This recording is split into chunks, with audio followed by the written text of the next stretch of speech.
What's up, Internet Land? Zachamus Prime, aka Zachamus Prime, here with another Transformers third-party review. And today the figure we're going to be reviewing is Fanstoys Sheridan.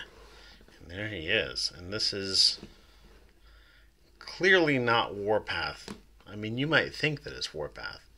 You might even be excused for thinking that it's Warpath, but it's clearly not that. No, it's something completely different. It's Sheridan. But anyhow, here he is. And this is a very, very clean figure. There's hardly any backpack in there. I mean, you could consider stuff like this as kibble, but this is actually all screen accurate part of the figure. It's very, very nicely proportioned, very, very nicely scaled. And even though it's a Fanstoys figure, it's not nearly as much of a pain in the ass as a lot of Fanstoys figures often tend to be. I'm saying that with a big old grain of salt because I just had a bad run-in with another Fanstoys figure. So, but yeah, very nice, very nicely made figure, very nicely designed. Oh, I could push that in a little bit more, I think. Yeah, like that. It does this maneuver, which I'll show you in the transformation, because of course this is meant to represent the turret of the tank, but this isn't actually the turret of the tank. The turret of the tank is inside there, sure, but this whole like shell unfolds and then compresses up on the back, and that's actually the cleverest part of this transformation, and I really enjoy it. One thing about this figure is it's really hefty. It's not a huge figure. It's the size of a Voyager class figure. There he is with the Earthrise Optimus Prime. But in comparison, I want to show you something interesting. Let me turn my scale on. Activate. Hi, it says. Hi. And here is Earthrise Optimus Prime. He weighs approximately 4.4 ounces. And here is Fanstoys Sheridan, weighing 10.5 ounces. So, yeah, that's like 2.5 times the weight of that. And a lot of that has to do with the entire tread section, all the way down, is all die-cast. And I know there's got to be other die-cast on him, but I'm not entirely certain where it is. I think that some of these parts in here might be die-cast. And I think that there's this armature, there's a transformation armature in here that I believe has got to be die-cast. But I'm not sure where all the die-cast actually is without using Jebby the Hong's cold touch technique. But anyhow, he's got a bit of die-cast in him, and he makes it for quite a hefty figure. In terms of accessories, he only comes with one single piece of accessory. By the way, I've got this borrowed from my buddy, so I'm not going to be pulling anything out of the boxes or whatnot. This is his single accessory. It's the alien face mask. It'll just literally, it just clips right onto his face, and he's like, or whatever. But I'm not going to pull that out because, honestly, it's kind of silly, and I don't think that's really what we're here for. We're here for an appreciation of the figure itself. In terms of articulation, his head is on a ball joint, so it goes up and down. It will rotate, as I just showed. The shoulders have got a hinge here, except there's this like tab, and you can see it sticking out. This tab doesn't really allow for full rotation. There's a double joint here in the shoulder, and if you pull it like out, then you can kind of, no, not even that. I was thinking you could pull it out far enough to make that go all the way around, but who needs arms to go all the way around anyhow? This is an adequate range of motion by any stretch of the imagination. He does have that that hinge system in there, which allows his arm to come out for the full tree pose. There it is. There it is, far enough out that, yeah, that's what we really need in life. Go back. Go back, I say. This the use of that double joint in there is a bit different from what Fanstoys usually does, and I think that's kind of necessitated by the space requirement on this figure. The space is really at a premium on this, more than some of their figures. He's got a single joint at the elbow for a little bit over 90 degrees of bend, plus a simple bicep swivel. This one here seems to be a little stiffer than this one. This one rotates just fine. There's that characteristic Fanstoys squeak, by the way. This one seems to be a little bit misaligned, and I'm not gonna push it because it's not my figure. And if I break it, then I'd have to fix it. Anyhow, he's got a rotation at the wrist, and all four of his fingers are on a single piece of plastic, allowing for some open and close. He's got a waist joint, I wanted to say. Yeah, no, yeah. He's got a waist joint, doesn't he? Have I been mistaken all this time? I thought I used a waist joint on him. I'm wrong. I thought I posed him with a waist joint at least once before, but apparently he does not. Apparently I've been deceived all this time. No waist joint, apparently. He's got a single skirt armor here, which, honestly, Fanstoys, I think you could have come up with a better solution than that, but whatever. Goes that far forward, that far back, out for the full Van Damme. He's got a upper thigh swivel here. He's got a bend at the knee for 90 degrees. And at the ankle, he's got a little bit of forward and back and quite a bit of tilt. There is a problem that seems to be fairly systemic with the Fanstoys Sheridan, which is one of the knees. Usually it's his right knee. This one here has trouble bending. If you have any problem with that whatsoever, there's a screw right here. You loosen that screw just a smidge, and it should solve all of your problems. For ideal tightening goals, you may want to bend the knee. You loosen that, bend the knee, and then tighten the screw, and then that will allow for rotation while not being too loose, I think. One thing that's interesting about this figure is that there's no ratchets on him anywhere. No ratchets in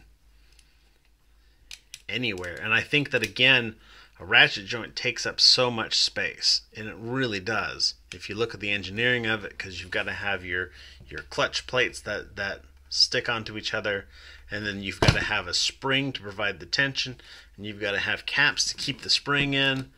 And I think that all in all, unless you're just putting basic detents on, like on the joint itself, which is then going to wear out a lot faster, the ratchets really aren't an option if space is an issue. So I guess I can't really fault them for that, but it is a little bit surprising. But anyhow, that's it for his posability. He will get all sorts of poses. His ankles allow for, good rooted positions. You do got to be sure to lift up these side skirts when you're putting his hips out, because they will not articulate that automatically. this edge of the hip will come up and just smash right into that. And then if you try to pull on that farther, it's going to put strain on your expensive figure. So you do got to pull that out, move your leg out as far as you want it to go, and then push that back in. But all in all, it's a good figure. The lack of ratchets actually makes, I mean, I am not the hugest fan of ratchets. And the lack of ratchets will make for, you can put more subtlety in the pose. And so you can get a lot of character out of it, whereas with ratchets you are restricted to certain, angles and whatnot. For a little bit of a comparison, I do want to compare it with the Bad Cube War Dog. As you can see, War Dog does not really compare favorably. So, but we're going to get down into that in just a little bit. Get that out of the way. So, let's get down to transformation on this figure. He doesn't have any accessories to remove. We're just going to start up with the upper body here. So you take his arms and you straighten them out, and then you kind of push on this to collapse that down. You want to open up this flap right here, rotate his hand in, and then close that back down. And we'll do the same for the other wrist. Open that up. Open that up. Put his wrist in, close that back down.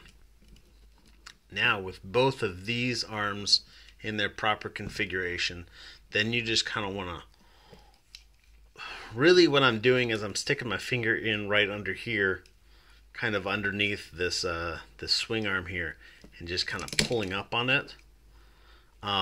You've got to get these tabs to disengage from, there's a couple slots under in the silver piece here. So you're going to kind of lift up and out a little bit. And before we get too much further, you do want to grab a fingernail back here and open up this panel all the way. Now what this allows you to do is you can lift this up and you can maneuver the head through this hole. And there you have it.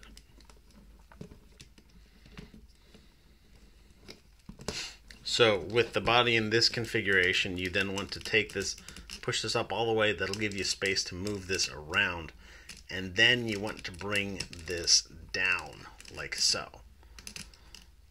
So bring this up, maneuver that up, and then bring it down like so. That'll allow you to get these two to come together to kind of be touching there. You want to take this swing arm right here and swing that all the way around. And then you want to, see how you've got two joints in here? You want to collapse this arm as close into the body as you can. You'll know you've got it seated right because, see, there's this little gap right here. That's for this, that's for the swing arm, the other side of the swing arm. When you got it around, so there we go, around like that. Collapse this in. Also, this tab right here is gonna kind of park itself inside this hole in that panel. That hole in that panel, by the way, was for these little defensive, like flare launchers or whatever they're supposed to be. And they were there so that they could stick out and look more like a turret in the robot mode, but not actually be a turret. You want to take his turret, speaking of which, and kind of lift up like this. That will allow you to pull out this section. And you want to put this going down like that. No. We want to put this going up. Because then we're going to take and we're going to rotate this section out and around. This has got to be lined up like this. that will give you all this clearance in here so that you can take this silver part and swing that up and through. Now you want to continue rotating this piece around like that. So essentially we took this panel right here, moved it 90 degrees to get the silver panel out, and then continued moving it the full 180 degrees all the way around. This panel right here, you'll notice there's these little Lego holes down here. That's going to line up with these pegs right here. So what we're going to do is we're going to bring this around. And we're just going to feel them out. We don't even need to see it. Just kind of peg them in there. And that is essentially it for the back of the tank mode. You can take these right here.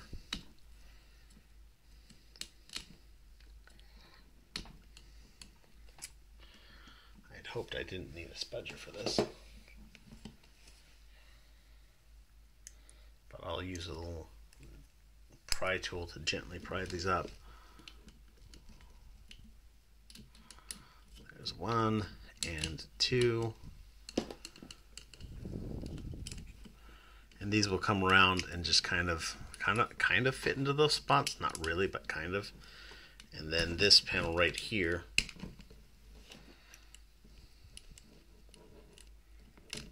is going to come up. And there you go. And we're going to leave this in this configuration just for now. Now, for this side here, we're going to bring this out.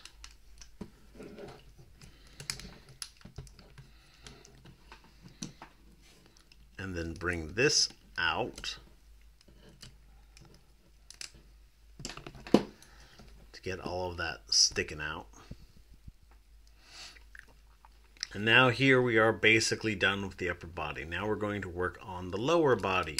The lower body is very twisty. So what we're going to do is we're going to there's a tab right here. We're going to decouple this tab right here. That will allow us to then bend this outwards. But before we get too far on that, we're going to put our thumb right here and push, and that's going to uncouple this right here, like so. And this is going to come around. It was like this. You want to bring this around like that. That will allow you to twist this section right here. And then, let's get his foot extended out real quick. And then, that's going to allow you to continue. You want to take this actually real quick and bend that up like that. Rotate this around so that these little pegs fit into those little, oh, that kind of looks like a smiley face right there. Eyes and a mouth. Like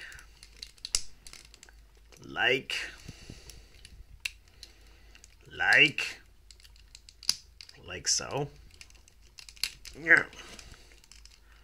Doesn't seem like it really wants to go in.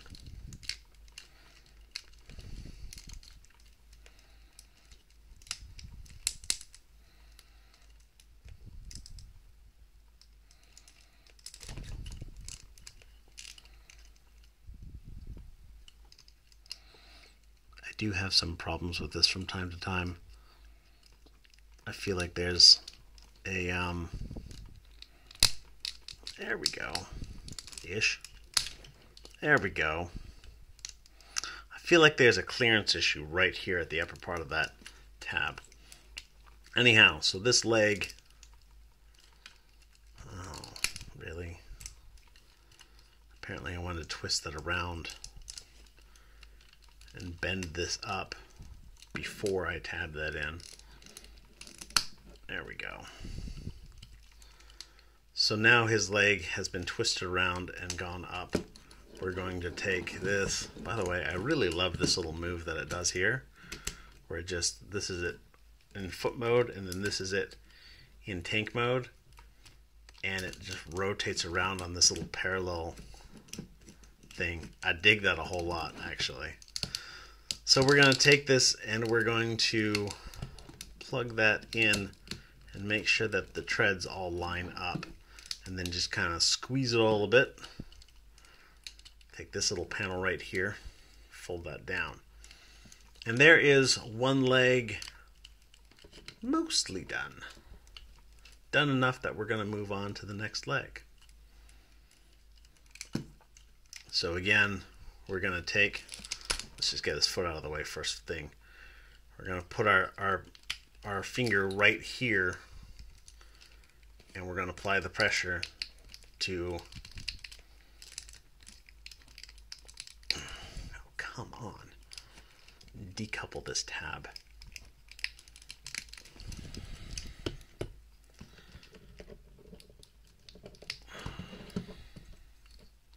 Well, maybe I gotta pry this one too.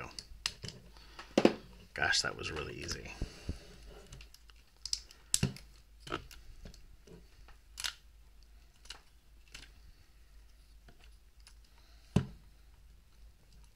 So we've got this rotated out 180 degrees, rotate this 180 degrees, then rotate this 180 degrees. Get this tab to come back in and plug in.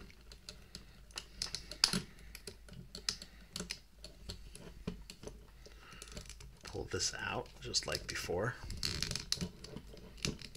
Bring that in, tab that in. Bring this tab out like so. And now what you want to do is you want to just grab his crouchy and you want to untab this, the silver part of his body. And you want to rotate this forward like that while moving it like this. And then what you're going to do is the leg, and we'll look at it from the underside here. This little ledge here needs to go over this silver piece right here. And when you do that, this tab is going to line up with that slot, and this tab is going to line up with that slot. So make sure it's all down, slide that in, and then there's also a couple little tabs here that are going to line up with slots on the front end of that tank. And I haven't gotten these slots quite seated yet because it's easiest to just kind of give it a really good squeeze to do that. And at that point, it's easiest to have both of the legs in the position. So we're going to work on this other leg, get that into place, line these tabs back up.